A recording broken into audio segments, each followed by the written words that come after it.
No sé exactamente cuántas personas van a estar presentes en esta conferencia. Algunas personas ya son conocidas, otros no tenemos todavía el gusto de conocerlos, así es de que voy a aprovechar para presentarnos. Mi nombre es Silvia Aguilar, estoy aquí con mi socia Andrea Quijas y bueno, pues vamos a impartir una conferencia vinculada con el tema de la NOM 035. Muchos de los que van a asistir probablemente ya hayan trabajado con nosotros. Estuvimos impartiendo un programa de desarrollo de habilidades gerenciales el año pasado. Eh, Entonces, Silvia, sí, sí, perdón, se escucha como eco, no sé si hay algún otro micro que esté abierto, el de Andrea o algo. Se no, escucha como, está cerrado. ¿no? No, fue el O de aquí alguien más. adentro. Ok. Creo que fue de Ya ustedes. está. ¿Sí? Ok. Bueno, les decía entonces que para las personas que no nos conocen, nosotros formamos parte de una consultoría que se llama Wellbeing. Estamos ubicados en la ciudad de Puebla y la consultoría tiene un carácter organizacional y educativo. Ya hemos trabajado en ocasiones anteriores con Subaki, tuvimos la posibilidad de impartir un curso, un programa de desarrollos de habilidades gerenciales y también fuimos parte de la implementación de la NOM 035 el año pasado, antepasado, ¿verdad? 2018. Ok, entonces, 2019. Entonces, bueno, pues la idea ahora con esta plática es retomar esta norma. Voy a compartir mi pantalla. ¿Me habilitas, por favor, para presentación? Voy a compartir la presentación y esta conferencia va a quedar, esta videoconferencia va a quedar grabada con el objetivo de que ustedes puedan retransmitirla cuantas veces gusten dentro de sus instalaciones o si quieren ustedes subir la liga y hacérselas llegar a sus colaboradores. También para que terminando la grabación, pues hagamos el procedimiento de subir y de todo el mecanismo para que ustedes puedan tener pues en modalidad webinar y puedan ustedes estar transmitiendo cuando necesiten. La conferencia del día de hoy va a durar aproximadamente unos 45 minutos. En relación al tiempo, vamos a ver si tienen ustedes preguntas. Podríamos tal vez suspender la grabación al terminar la conferencia y dejar un espacio para quienes quieran dialogar con nosotras y que quieran abordar algunas dudas. Con todo gusto podemos quedarnos después de que haya sido grabada la conferencia. La conferencia del día de hoy se llama la NOM 035 en tiempos de pandemia. Y bueno, pues quiero aquí comenzar con una frase que me gusta mucho de Tim Robbins, que es: las emociones no se pueden separar del trabajo porque estas no se pueden separar de los trabajadores. Y básicamente, pues nosotros vamos a hablar acerca de la cuestión emocional, porque esta norma, como ustedes bien saben, pues está vinculada con factores de riesgo psicosocial. Ya me presenté, mi nombre es Silvia Aguilar y aquí está mis contactos en Instagram, mi correo electrónico y también tenemos un blog en Wellbeing. Los que ya nos conocen, pues también conocen el trabajo que hacemos a través de redes sociales. Y me presento como sobreviviente de la pandemia 2020 hasta el momento, lo cual me produce bastante orgullo porque estamos nosotros en confinamiento desde marzo de este año. Y bueno, de alguna manera también esto ha afectado la forma de vivir, ha afectado nuestra forma de relacionarnos y ha afectado nuestros estilos de trabajo, que son los temas que abordaremos en esta sesión. La idea es recordar un poquito cuál es el objetivo de la NOM 035, que es básicamente establecer los elementos para identificar, analizar y prevenir los factores de riesgo psicosocial, así como promover entornos organizacionales favorables. Les comento que la segunda etapa de la NOM 035 entró en vigencia el 23 de octubre de este año. ¿Qué quiere decir? Quiere decir que todas aquellas empresas que implementamos la NOM 035 el año pasado, tenemos la obligación de volver a aplicar las guías de referencia con los colaboradores. Ajá. Algunos de ustedes ya estuvieron presentes, conocen los cuestionarios, conocen la guía de referencia, porque nosotros aplicamos en la primera etapa, en el 2019, y bueno, se presentaron los resultados ante los directores. Sin embargo, la llegada de la pandemia de por sí ya es un factor de riesgo psicosocial. Entonces, ante la llegada de la pandemia, obviamente estamos obligados como empresa a volver a aplicar los cuestionarios. Mi recomendación es que lo hagamos en el mes de enero, porque, bueno, también muchas empresas recién abrieron en octubre y también era como que demasiado rápido volver a aplicar los cuestionarios, dado que veníamos regresando de una situación complicada y muchas empresas comenzaron a vivir la famosa nueva normalidad. Entonces, sí recomendamos que lo podamos hacer en cuanto hagamos este cierre para enero del 2021 y que podamos comenzar a aplicar de nuevo los cuestionarios para conocer los resultados. La conferencia del día de hoy se llama Efectos del miedo en las organizaciones. Y pues quiero yo, seleccionamos este tema, vamos a hacer Wellbeing con Tsubaki, una serie de 4 webinars, precisamente retomando estos factores de riesgo psicosocial. Y estos webinars se van a estar entregando aproximadamente ahorita en noviembre en enero haremos otro, en febrero y en marzo. O sea, son 4 webinars que están abordando las 4 aristas o las 4 áreas particulares de la NOM 035 y de los factores de riesgo psicosocial. En este caso voy a hablar acerca de los miedos. Y traigo a colación el tema de miedo porque en esta, digamos, licuadora emocional que hemos estado viviendo todos ante la llegada de la pandemia, una de las cosas que se exaltan, que se exacerban más, es precisamente la emoción, las emociones de miedo o los sentimientos de miedo ante muchas cosas. Y es parte de vigilar los climas organizacionales, el manejar, el aprender a manejar y a reconocer que tenemos miedo. La forma de relacionarnos con las personas en tiempos de pandemia es totalmente diferente a como lo veníamos haciendo antes de la pandemia. Ahora que nos incorporamos al trabajo, que retomamos nuestras actividades, estamos conviviendo con personas que seguramente tuvieron COVID y que la libraron. Tal vez también tenemos compañeros o compañeras que perdieron algún familiar, que enviudaron o que perdieron algún miembro de su familia, una mamá, un papá, y esto nos hace vivir diferentes.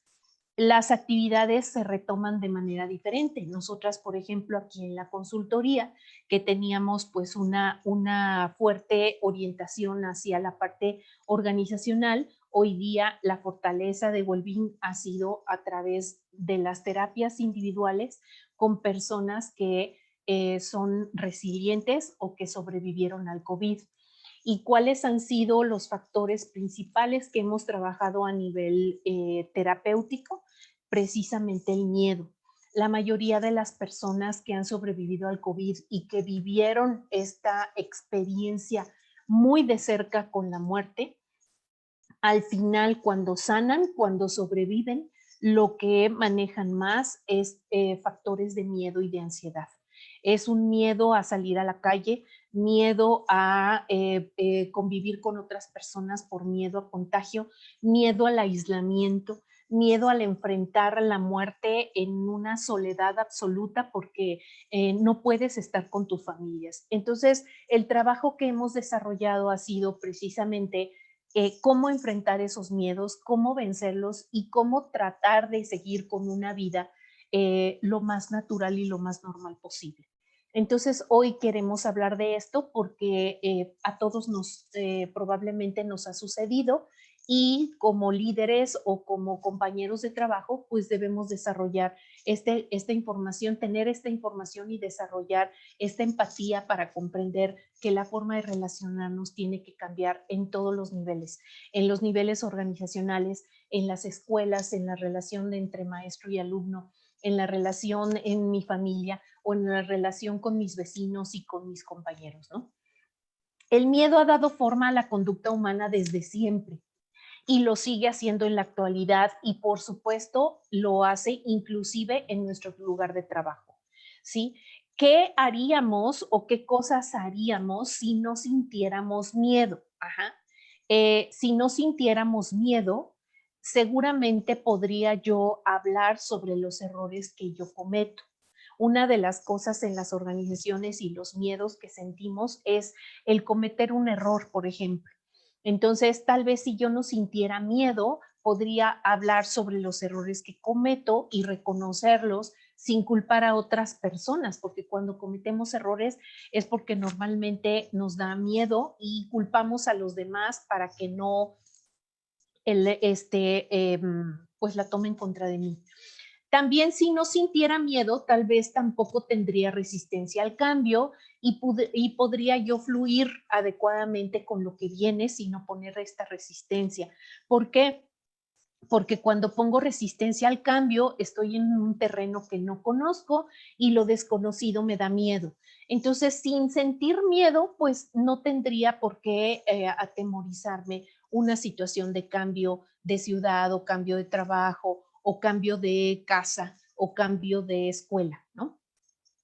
Si no sintiéramos miedo, tal vez trabajaríamos más con la seguridad de no ser despedidos, ¿sí? Y entonces podríamos saber que pues el trabajo es fácil de conseguir o es fácil de reponerse y que se encuentra con mucha facilidad y podría tal vez yo vivir con esta tranquilidad de no ser despedido. Si no sintiéramos miedo, también podríamos decir que no sé cuando no sé, pero también cuando no sabemos de lo que se trata, nos da miedo reconocer que no tenemos el conocimiento porque no se vayan a burlar de nosotros o porque no estoy cubriendo las expectativas que se espera de mí cuando me contrataron. Si no sintiéramos miedo, tampoco me importaría perder el poder y el control de las situaciones. ¿Por qué? Pues porque resulta que las personas controladoras tienen un miedo exacerbado. O sea, el control y el miedo están íntimamente relacionados y son, digamos, directamente proporcionales. Las personas controladoras son personas muy miedosas. Entonces, si yo no tuviera miedo, tal vez no tendría miedo a tener el poder y tampoco sentiría miedo a dejar de controlar. Si no sintiéramos miedo, también trabajaríamos y viviríamos con la seguridad de no ser contagiados y saber que puedo regresar a mi casa con la seguridad de llegar vivo y sano y no estar contagiado por ningún tipo de virus. El miedo, desde luego, no solo afecta a los trabajadores en su dimensión física y psicológica. Ahorita voy a explicar de qué manera nos pega físicamente y psicológicamente. También afecta a los resultados organizacionales y los componentes. Ahorita los voy a explicar también. Y hay una fobia, o sea, las fobias son miedos exagerados, o sea, cuando nuestros miedos no son trabajados y se desbordan, ¿no? Y ya no tenemos el control sobre de ellos, los miedos se vuelven fobias. Por ejemplo, yo puedo sentir mucho miedo hacia las arañas, ¿no? Y cada que veo una araña, pues a lo mejor me subo arriba de la silla. Sí, pero bueno, finalmente me animo a darle un chanclazo, la mato, aunque pegue yo de gritos y la misma araña pierda los sentidos de tanto que he gritado. ¿Cómo se convierte ese miedo a las arañas en fobia? Pues se convierte cuando la fobia cuando a través del miedo ya exagerado, entonces dejo de ser funcional y entonces me dan reacciones físicas que me hacen sentir, que me hacen desmayarme, por ejemplo, que me hacen perder el conocimiento o que me hacen hiperventilar porque se me cierra la garganta y no puedo respirar. Y entonces eso hace que yo pierda funciones vitales, ¿no? De momento. Entonces, las fobias son miedos exacerbados, son miedos que no se han podido trabajar. Y una fobia es el miedo a ir al trabajo y se llama ergofobia. Y es un miedo que se ha presentado con mucho más frecuencia ahora a partir de la pandemia. Entonces, es importante que incluyamos esto. Vamos a dar una definición rápida acerca de lo que es el miedo para unificar criterios, ¿no? Todos lo hemos sentido, ¿sí? Todos sentimos miedo y es normal y todos los miedos son entendibles. El miedo es una emoción con la que los animales y los seres humanos han podido responder naturalmente y reaccionar ante los peligros. Y los miedos de alguna manera han permitido que sobrevivamos y que conservemos la especie.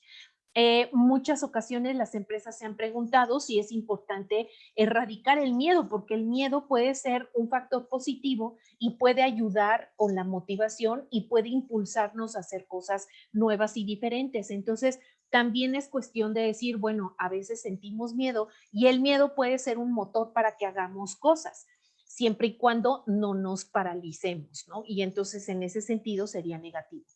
El miedo, ¿qué es el miedo al lugar de trabajo? La definición es que es una aprehensión generalizada en el trabajo. ¿Cuál es la definición de la palabra aprensividad?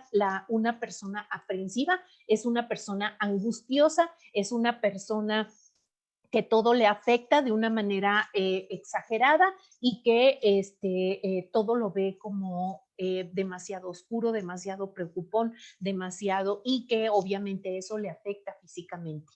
El miedo en el lugar del trabajo también es el sentimiento por posibles consecuencias como el resultado de hablar o de contar preocupaciones y errores. Entonces, yo me da miedo contar que yo estoy en desacuerdo con ciertas situaciones que están pasando en mi organización y entonces yo lo comento y, o sea, más bien no lo comento por miedo, ¿sí? Y entonces guardo silencio. Y esto tiene mucho que ver también con la cultura de la denuncia, de la cual vamos a hablar más adelante. Ustedes sabían, por ejemplo, que el miedo puede ser tanto objetivo como subjetivo, ¿sí? ¿En qué momento podemos valorar un miedo objetivo? Un miedo objetivo, por ejemplo, es el miedo a la muerte, ¿sí? Todos sentimos en algún momento miedo a la muerte. Dicen que ese miedo logra enfrentarse mucho más adelante, o sea, después de la tercera edad. O sea, las personas viejas pueden ir disminuyendo este sentimiento de miedo hacia la muerte. Ese es un miedo objetivo, porque es real, porque todo mundo vamos a morir, ¿no? También puede ser subjetivo, ok, la subjetividad podría ser, tengo miedo a morir ahogado, tengo miedo a morir quemado. Eso es algo subjetivo porque no lo podemos, no es tangible, es algo que yo mismo o algo que percibo. El miedo puede ser real,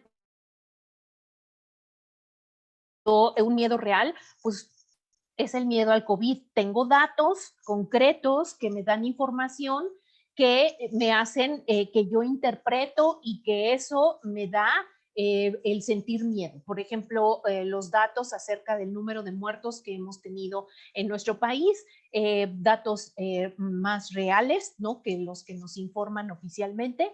Y si tenemos la idea de que vamos más de 250,000 mexicanos que han muerto por COVID, ese es un miedo real, porque tengo los datos que yo interpreto y siento miedo por ello.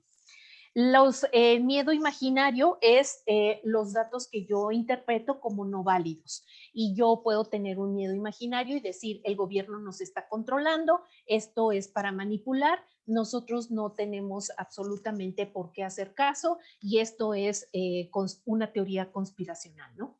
Esa sería irracional porque a pesar de los datos que hay, yo no razono y entonces pienso que todo es mentira. Entonces, el miedo está en función del sujeto que lo padece, de mi percepción y de mi sistema de creencias. Y yo decido ¿sí? Sentir ese miedo, todos los miedos son válidos, pero yo decido el nivel de miedo que yo deseo tener al respecto. Si yo siento un miedo y digo, tal vez si yo tengo más información, puedo aminorar eso y esa es decisión mía. ¿Cuáles son las reacciones fisiológicas del miedo? Bueno, pues tenemos algo en el cerebro que se llama la amígdala. La amígdala no son las anginas, no son las dos bolitas que tenemos aquí en la garganta. La amígdala es una glandulita que tenemos en el cerebro que tiene forma de almendra, por eso se llama amígdala. Y la amígdala concentra toda la información que viene acerca de nuestros sentidos, del olfato, del gusto, del oído, de la vista, de todos nuestros sentidos, y esta amígdala envía información al sistema nervioso y el sistema nervioso empieza entonces a tener reacciones físicas ante esta información que manda la amígdala. ¿Qué tipo de información física? Bueno, pues puede aumentar mi frecuencia cardíaca, puedo elevar mi presión arterial, puedo sentir dolor de estómago, puedo ensanchar el tórax, inclusive esto se ve en algunas especies animales cuando están dispuestos, cuando sienten, no sé si les han visto algunos perros que se les paran los pelos del lomo, es una reacción ante el miedo, ¿no? Y temblor también. Y también, desde luego, a nivel ya más racional, puedo yo desarrollar algunas estrategias de afrontamiento que son herramientas que nosotros aprendimos para poder resolver problemas, ¿no? Hay personas, por ejemplo, que pelean. ¿Por qué? Porque la concentración de adrenalina en los puños y en los pies es mayor y entonces eso hace que la sangre bombee mucho más fuerte y por eso es la tendencia a bofetear a la gente o a golpearla. Puedo tener estrategias, por ejemplo, de fuga, de sumisión, de agresión, de inmovilidad o de bloqueo, dependiendo, ¿no? Y hay algunos estudios que nos han permitido clasificar los tipos de miedo en las organizaciones. Y esto, curiosamente, esta clasificación está muy vinculada con la teoría de necesidades y motivación de Abraham Maslow. No voy a entrar mucho en detalle porque es una teoría que se crea alrededor de personas que están interesadas en saber cómo las personas pueden trabajar de manera más productiva dentro de sus áreas de trabajo. Y entonces, este nivel de investigación que se hace, se llega a la conclusión de que las personas tenemos ciertas necesidades.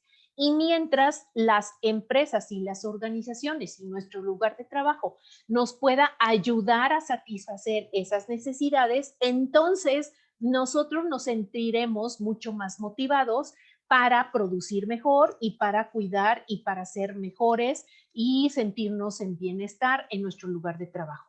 Y la pirámide de Maslow es muy fundamental. Tenemos en la plataforma de la pirámide las necesidades fisiológicas, que son básicamente las que nos permiten sobrevivir.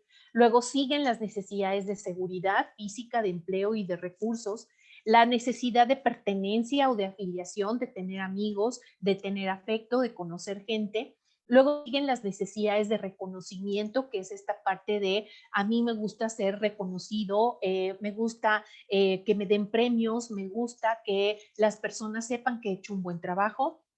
Y al final son estas necesidades de autorrealización que nos permite vivir con más fluidez, vivir como yo quiero vivir, con esta parte de nivel de satisfacción y de plenitud completa, ¿no? Entonces, con base en estas necesidades, mm, encontramos que los miedos emergen cuando las motivaciones se ven amenazadas y puestas en riesgo. Y entonces este riesgo atenta contra la satisfacción de mis necesidades. Entonces, vamos a ver, por ejemplo, aquí dice que a cada motivo su miedo. No existe un único miedo, es decir, el miedo es plural, existen diferentes tipos de miedo. Si yo, por ejemplo, tengo un miedo principal que es a la no supervivencia y siento que mi vida está en riesgo, la motivación asociada es la de necesidades básicas que están en la plataforma de la pirámide. ¿Qué tipo de miedos derivados de esto voy a sentir? Pues básicamente cuando tengo miedo a perder el trabajo, miedo a no llegar a fin de mes o como dije hace rato, el miedo a ser contagiado y a lo mejor a morir. Ujú. Ahora, si el miedo principal es al rechazo, está atentando directamente con mi este peldaño de la pirámide que tiene que ver con la afiliación y la necesidad de pertenencia. Entonces tengo miedo a destacar o tengo miedo a ser diferente y que no me junten o tengo miedo a interactuar y relacionarme con las personas y mi conducta tenderá a ser mucho más aislada y mucho más separada y entonces no voy a ningún lado, no entro yo en contacto con las personas porque soy diferente, entonces no me puedo yo integrar, por ejemplo, en una reunión social y tengo pánico escénico o pánico de conocer o contactar a otras personas. Si siento miedo al fracaso y el miedo principal es al fracaso, el peldaño al que yo voy a atacar es el sentido de reconocimiento, es decir, el logro, el sentido y entonces voy a tener miedo a equivocarme, miedo a asumir riesgos, miedo a tomar decisiones y miedo a no ser reconocido en mi trabajo. Y de aquí derivan otro tipo de conductas, como por ejemplo, quien procrastina o quien posterga determinadas cosas, que hay una diferencia enorme entre procrastinación y postergación. La procrastinación está vinculada con miedos y falta de autorregulación emocional. También puedo tener un miedo principal que es la pérdida de poder y de control y eso me va a pegar directamente en el poder y la influencia. Entonces tendré el miedo a perder mi puesto de poder y tendré miedo a no ser reconocido social y jerárquicamente. También puedo tener un miedo principal, que es el miedo al cambio, que le pega a todas las motivaciones anteriores. ¿Y por qué? Porque cuando tengo miedo al cambio, tengo miedo a perder el control, tengo miedo a salir de la zona de confort que hemos hablado en otras ocasiones y mi miedo sería, por ejemplo, a que me cambien de puesto, a que me pongan en un puesto donde no he estado y donde no tengo el control y entonces tal vez me vuelvo extremadamente rígido, me vuelvo gruñón y me vuelvo agresivo porque tengo miedo, ¿no? Y el miedo a un cambio de localización también. Entonces, es importante esta tablita, ¿por qué? Pues porque detrás de una conducta agresiva, hostil o violenta, siempre hay, no es justificación, ¿eh? O sea, no es justificación, pero siempre hay detrás una situación de miedo. Por eso es bien importante que identifiquemos nuestros miedos, porque si yo soy grosero con la gente y yo trato mal a la gente y yo insulto y yo violento mujeres, por ejemplo, la pregunta aquí, ¿a qué miedo estás obedeciendo cuando discriminas mujeres o cuando discriminas hombres o cuando discriminas personas de otra preferencia sexual o cuando discriminas X? Entonces, la pregunta obligada es, ¿a qué miedo estás obedeciendo? ¿Cuáles son los efectos del miedo de los trabajadores en las organizaciones? Independientemente de que esto pega directamente en un comportamiento organizacional y en un ambiente y en un clima organizacional, me pega en la creatividad e innovación porque tengo miedo a proponer y a hacer el ridículo y a que me digan que mis ideas no sirven. Tengo miedo a aprender porque a lo mejor, híjole, mi capacidad de aprendizaje es muy limitada y porque soy muy lento en entender las cosas y no quiero aprender y quiero seguir haciendo lo mismo, lo mismo. Tengo miedo a contagiarme y por supuesto tengo mucho miedo a denunciar situaciones de abuso, situaciones de violencia. ¿Por qué? Porque tengo miedo a las retaliaciones que se hagan al respecto y tengo miedo a los efectos que esto pueda concluir, ¿no? Terminar. El miedo en las organizaciones en general no se ha podido cuantificar. ¿Por qué razón? Porque se presenta en diferentes formas y en diferentes momentos. Y, por ejemplo, ahorita, ¿sí? Las personas tienen miedo, todos tenemos miedo y es un miedo justificable, ¿sí? Pero la tendencia es que no hablemos de los miedos. ¿Por qué? Porque nos da miedo. Exactamente por eso. Entonces, no podemos saber, no podemos diseñar un cuestionario fehaciente más que de alguna manera ir evaluando factores de riesgo psicosocial y entonces ver a través de estos resultados cómo nos pega a nivel organizacional. El miedo es una emoción que requiere atención. ¿Para qué? Para que podamos gestionar nuestras propias emociones. Dice Jorge Bucay que no existen emociones positivas y negativas. Lo positivo y lo negativo es lo que hacemos con ellas. ¿Cómo puedo trabajar mis miedos? Bueno, pues es muy importante aprender a atravesarlos, pero ¿cómo los atravieso? ¿A qué me refiero cuando digo atravesar los miedos? Porque normalmente atravesar un miedo, o sea, después, atrás de un miedo, siempre existe algo que desee mucho, ¿sí? Y que de alguna manera me da miedo alcanzarlo. Entonces, si yo logro atravesar ese miedo, pasando ese miedo, después de ese miedo, voy a encontrar algo que yo desee mucho. Por ejemplo, un puesto de trabajo. Yo deseé mucho, a lo mejor toda mi vida, ser director de una empresa. Y en realidad, todo lo que se me ha venido presentando han sido miedos y retos que he tenido que vencer. ¿Sí? Y entonces el poderlos atravesar me dio la posibilidad de llegar al puesto que yo deseaba. Es importante aprender a identificar el miedo. Es importante si yo estoy teniendo una reacción hostil, si yo estoy llorando, si algo me detona, si algo exacerba una emoción, si de repente río y lloro al mismo tiempo, si de repente me enojo y soy muy agresivo, si de repente no hago nada y me paralizo y no quiero decidir. Es importante aprender a qué miedo estamos obedeciendo después de esa conducta. Después, una vez que ya lo identifiqué, debo modificar la forma en que yo percibo o la forma en que yo estoy viendo esta situación.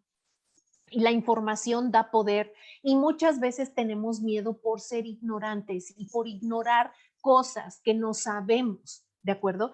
Cuando, por ejemplo, yo de niña le tenía mucho miedo a las abejas y me daba mucho miedo ser picada por las abejas porque lo único que sabía es que las abejas pican y se te hace una bolota horrible y se te paraliza y se te adormece la zona en donde te picó y es muy doloroso. Hoy que conozco a las abejas, hoy que sé lo maravillosas que son y lo importante que son las abejas para nuestro ecosistema.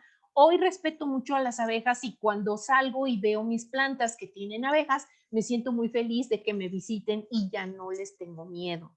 Porque además con otra, cuando tú tienes miedo a algo, lo llamas y de repente te llegan todas las abejas del planeta y a donde vayas te persiguen las abejas y vas a ser picado por ellas, porque ese mismo miedo te hace que tú vibres en una frecuencia en donde ese miedo te va a obligar a enfrentarlo tarde o temprano. Por eso es bien importante identificar y cambiar la forma en que estamos viendo ese miedo. Entonces, ya una vez que lo identificaste, que modificaste tu percepción del miedo, entonces podrás enfrentarlo y atravesarlo y al final de la historia te darás cuenta que valió la pena, ¿sí? Dejar de tener miedo. Ujú. Quiero hablarles básicamente acerca de lo que es el buzón ético y quiero decirles en qué consiste. El buzón ético es algo que nos exige la norma 035 de detección de factores de riesgo psicosocial en las organizaciones y que obliga a todas las organizaciones a tenerlo. El buzón ético es un medio seguro y confidencial para los trabajadores para dar sugerencias, quejas o denuncias que afecten el entorno organizacional favorable.